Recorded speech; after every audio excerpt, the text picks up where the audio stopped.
അങ്ങനെ ബ്രസീൽ വീണു. അർജന്റീന കൂടി വന്നാൽ സെമി വരെ വെന്റിലേറ്ററിൽ നിലനിൽക്കുന്ന അതേ സ്ഥിതിയിലാണ് ഇപ്പോൾ അർജന്റീന പോയിക്കൊണ്ടിരിക്കുന്നത്. പ്രതീക്ഷകളൊക്കെ അസ്തമിച്ചിട്ടുണ്ട്. അങ്ങനെ പതുക്കെ പതുക്കെ പന്ത് തട്ടി ഉരുട്ടി ഉരുട്ടി ലക്ഷ്യത്തിലേക്ക് എത്തിക്കാൻ സാധിക്കുമോ എന്ന് അവർക്ക് തന്നെ സംശയമുള്ള രീതിയിലേക്കുള്ള കളിയാണ് ഏറ്റവും ഒടുവിൽ കളിച്ചത് എന്ന് നമുക്കറിയാം.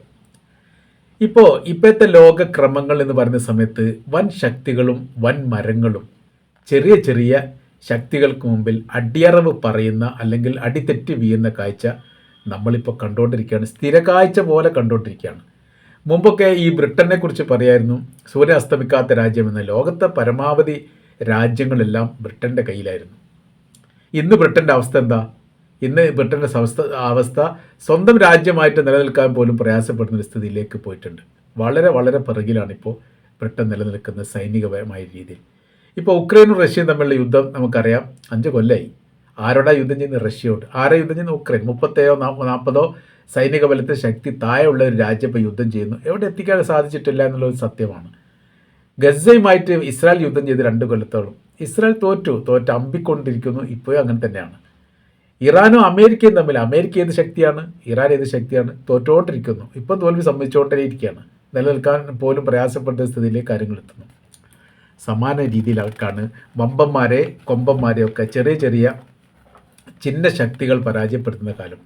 നമ്മൾ ഈ ബ്രസീലിൻ്റെ കാര്യം നോക്കുന്ന സമയത്ത് 5 തവണ ലോകകപ്പ് നേടിയ രാജ്യമാണ് ബ്രസീൽ. അർജന്റീന 3 പ്രാവശ്യമേ നേടിയുള്ളൂ. അപ്പോൾ 5 തവണ നേടിയിട്ടുണ്ട്. വലിയ ആട്രിക്കായിട്ട് വലിയ രീതിയിലുള്ള കളിക്കാരായിട്ട് ലോകം അംഗീകരിച്ച, ലോകത്തെ ഏറ്റവും കൂടുതൽ ഫാൻസുള്ള രാജ്യങ്ങളിലൊന്ന് ബ്രസീലിൻ്റെതാണ്. ഏതൊക്കെ കാലത്താണ് അവർ ലോകകപ്പ് നേടി നമുക്ക് നോക്കാം. 1958 സ്വീഡനെതിരെ 5-2 ജയിച്ച് ആദ്യ കപ്പ് നേടി. ആദ്യമായി ലോകകപ്പ് നേടി 1958. 17 വയസ്സുള്ള പെലെ ലോക ശ്രദ്ധ നേടിയിരിക്കുന്ന ഒരു മത്സരം കൂടിയായിരുന്നു ഈ പറയപ്പെട്ട 1958 സ്വീഡനെതിരെയുള്ള ബ്രസീലിൻ്റെ ലോകകപ്പ് മത്സരം. പിന്നീട് 1962 ചെക്കോസ്ലാവയ്ക്കെതിരെ 3-1 ജയിച്ചുകൊണ്ട് വീണ്ടും ലോകകപ്പ് നേടുന്നു, 2ാം തവണ. 1970 ഇറ്റലിക്കെതിരെ 4-1 ജയിച്ച് വീണ്ടും ലോകകപ്പ് നേടുന്നു, 3ാം തവണ. പിന്നീട് 1994 അതേ ഇറ്റലിക്കെതിരെ സമനിലയ്ക്ക് ശേഷം പിന്നീട് പെനാൽറ്റി ഷൂട്ടൗട്ടിൽ 3-2 ജയിക്കുന്നു, 4 ലോകകപ്പായി. 2002 ജർമ്മനിക്കെതിരെ 2-1 ജയിച്ചുകൊണ്ട് അവിടെ ലോകകപ്പ് നേടുന്നു. അന്ന് റൊണാൾഡോ ഹീറോ ആയിട്ട് വന്നതാണ്. ദൈവത്തിൻ്റെ കൈകളാണ് എന്നെ ജയിപ്പിച്ചത് എന്നുള്ള പരാമർശമൊക്കെ ഉണ്ടായിരുന്നു. ഗോളിപ്പോസ്റ്റിൽ കൈകൊണ്ട് ഇടിച്ചിട്ടാണ് ഗോളാക്കിയത് എന്നൊക്കെയാണ് അന്ന് പറയപ്പെട്ടത്. എന്താ അറിയില്ല. അത് പിന്നെ വീണ്ടും വലിയ രീതിയിൽ ചർച്ചയൊക്കെ വന്നതാണ്.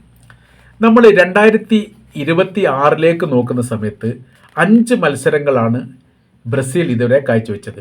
അതിൽ 3 എണ്ണത്തിൽ ജയിച്ചു, 1 സമനില പിടിച്ചു, 1 തോറ്റു. മൊറോക്കോ 1-1 സമനില പിടിച്ചു. ഫസ്റ്റ് കളി കേട്ടോ, 1-1 സമനില പിടിച്ചു. രണ്ടാമത്തെ കളി ഹെയ്ത്തിയുമായിട്ടാണ് 3 ഗോളിന് ജയിച്ചു. മൂന്നാമത്തെ കളി സ്കോട്ട്ലൻഡുമായിട്ടാണ് 3-0 അതിന് ജയിച്ചു. പിന്നെ റൗണ്ട് ഓഫ് 32 ജപ്പാനെതിരെ 2-1 ജയിച്ചു. റൗണ്ട് ഓഫ് 60 നോർവേക്കെതിരെ 1-2 തോറ്റു, പുറത്തായി. ലോകകപ്പിൽ നിന്ന് ഇപ്പം നിലവിൽ ബ്രസീൽ പുറത്താണ്. നെയ്മർ ഇനി ബ്രസീലിയൻ ദേശീയ ടീമിന് കളിക്കുകയില്ല എന്ന് ഒരു വലിയ പ്രഖ്യാപനം കൂടി മൂപ്പർ നടത്തിയിട്ടുണ്ട്. വിരമിച്ച പ്രഖ്യാപനം എന്നാണ് കാണാൻ വേണ്ടി സാധിക്കുന്നത്. 2026 1 ഗോൾ മാത്രമാണ് നെയ്മർ നെയ്മർ തിളങ്ങാൻ പറ്റിയിട്ടില്ല ഈ മത്സരത്തിൽ എന്നുള്ള ഒരു സത്യമാണ്. നെയ്മർ ആകെ ലോകകപ്പിൽ നേടിയത് 9 ഗോളാണ്. 2014, 2018, 2022, 2026. അത് 2014 4 ഗോൾ നേടിയതാണ് ഹാട്രിക് ആയിട്ടുള്ള ഗോൾ ജയമായിട്ട് നെയ്മറിൻ്റെ ലിസ്റ്റ് കാണുന്നത്. 2018 2 ഗോൾ, 2022 2 ഗോൾ, 2026 അത് ഈ വർഷം 1 ഗോൾ. അങ്ങനെ ബ്രസീലിനെ സംബന്ധിച്ചിടത്തോളം അത് അസ്തമിച്ചു എന്ന് തന്നെ പറയാൻ പറ്റും.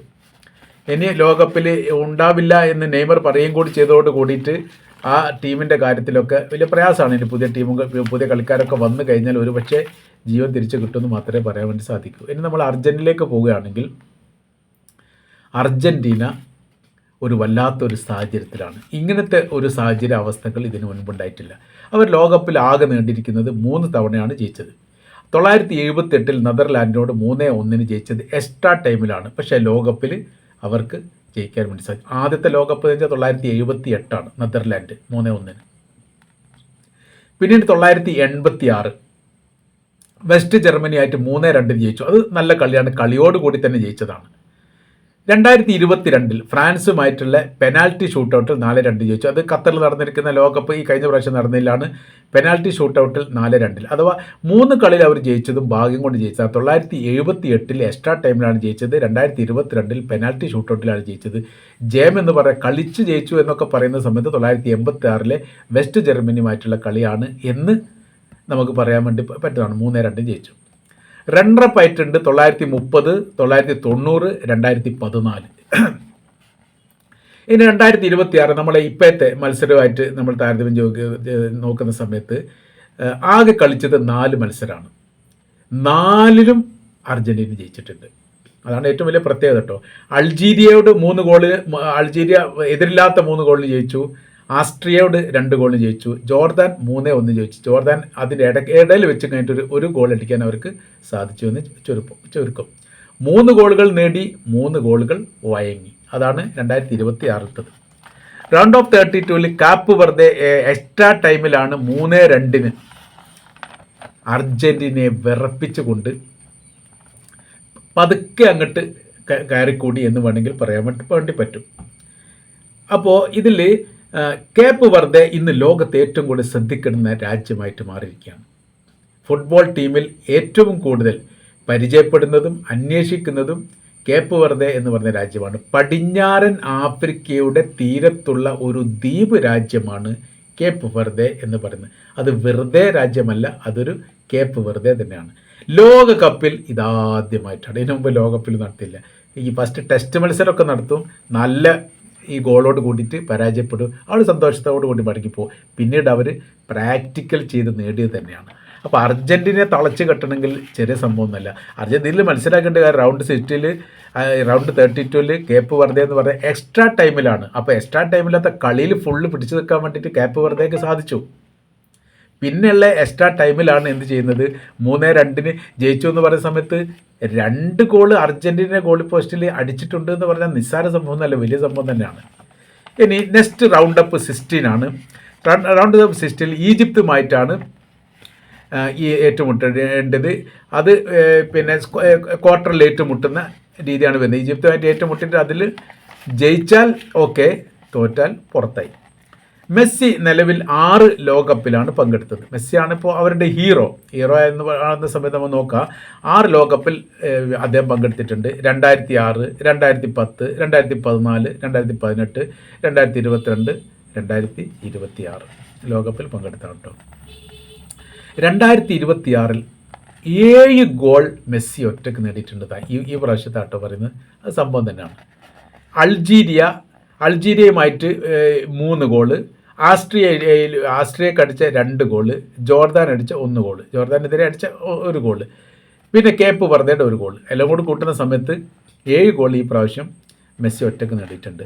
മെസ്സി നേടിയ ആകെ ഗോളിൻ്റെ എണ്ണം ലോകകപ്പിൽ 20 അത് ഹാട്രിക്കാണ്, വലിയ സംഭവമാണ്.